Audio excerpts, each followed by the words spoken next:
ilkinci.com Ben neredeyim? Her gün hayatımda sen yanımda olmasan.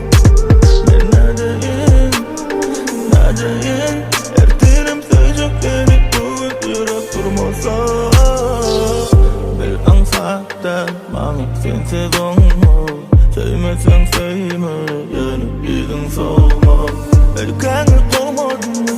Ya menden soğudun mu? Gerekler verme bana, sen ayrılık soğudun. Bitkanım bilemem seninkiden. Görürsün gelen o Ben neredeyim? Her gün hayatımda sen yanımda olmasan.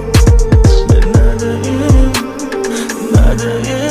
Erterim söyleyecek beni bugün yürek durmasa. Sevgimi duyansın, kapıları kalkman girdin ömrüme duydansın.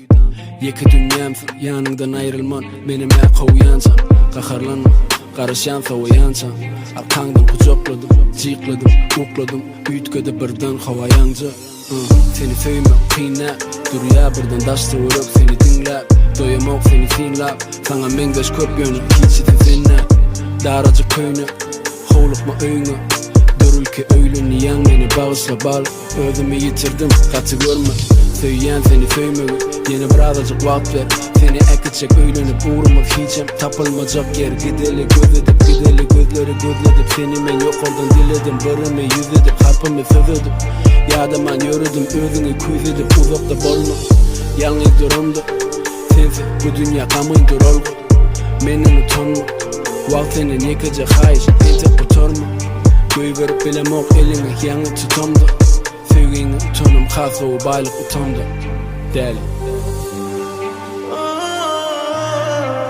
Bitkanım bilemem seninkiden. Görürsün gelen o Ben neredeyim?